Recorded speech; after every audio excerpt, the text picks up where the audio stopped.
est-ce qu'on peut savoir quels sont les arguments qui ont pesé pour que vous décidez aujourd'hui de quitter les rangs de l'opposition en ce qui concerne cette présidentielle et de vous allier au candidat Biya qui, du point de vue de l'opposition, n'est pas la personne qu'il faut aujourd'hui, il n'a pas la capacité de diriger, a un bilan plutôt très mitigé, certains diront même un bilan catastrophique.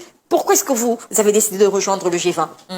Maintenant, sur mon choix, il faut déjà distinguer l'électeur que je suis, qui choisit un candidat parmi les 12, et le soutien à un parti politique qui a investi ce candidat.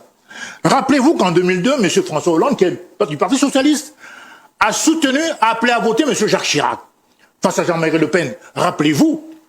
Donc, en fonction du contexte du casting, dans le cas du Cameroun, par exemple, il y a 12 candidats.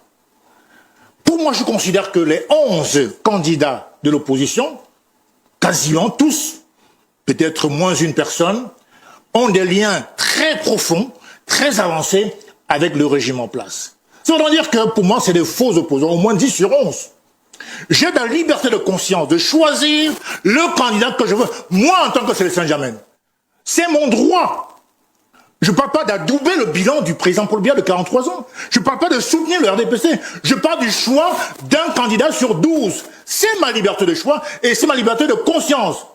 J'estime qu'en termes de capacité, d'expérience, de stabilité et même de paix dont nécessite le pays aujourd'hui, le moins mauvais, c'est M. Paul Biya. Il faut qu'on le dise. Aujourd'hui, vous avez 11 candidats face à Paul Biya. Il y a 2 qui sont anciens ministres, qui ont fait croire au monde entier qu'ils sont des opposants. On est ministre le mardi, on est opposant le mercredi. Et les gens gobent tout et n'importe quoi. Non, ça ne se passe pas comme ça. Et puis, ils avaient le pouvoir en tant que ministre. Ils pouvaient donc sauver l'opposition. Ils pouvaient sauver le peuple. Mais c'est quand ils ont perdu le pouvoir qu'ils prétendent sauver l'opposition. Mais c'est une fumisterie. Je ne peux pas les considérer comme des opposants. Pour moi, c'est des revenants et pas des opposants. Vous avez au moins 4 parlementaires, plus un conseiller municipal, me semble-t-il, un maire de Fumban. Vous avez un triplet d'inconnus. Monsieur Carson Ateki, monsieur Arbé Bouga et monsieur Iodi Iram.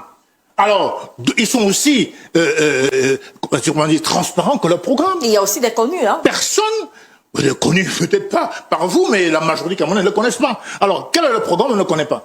On ne vend pas un poisson dans l'eau. Alors, est-ce que vous considérez... Donc, c'est le choix de l'électeur que je suis sur un candidat parmi les 12. Alors, vous avez dit tout à l'heure que vous ne considérez plus ces anciens ministres comme étant des opposants. Est-ce que vous considérez comme un opposant encore aujourd'hui? Bien entendu, il ne s'agit pas ici... Attendez, vous pensez que M. Kodok n'était pas opposant? M. Kodok, quand il était entré au gouvernement, était un opposant. M. Momo a toujours son parti, il se considère comme un opposant. Ouais. La question est de savoir, est-ce que l'électeur que je suis a la liberté de choisir? C'est tout. La question là, si je suis pas en train de défendre un bilan de 43 ans, je suis en train de dire que parmi les 12, le moins mauvais, le plus crédible en termes d'expérience, de stabilité, parce qu'on passe un tournoi assez important aujourd'hui. Il y a un contexte international qui est assez comment dirais-je, polémique. Je ne pense pas que les 11 opposants soient en mesure, mieux que Paul Biya, de garantir la stabilité et la paix dans ce pays.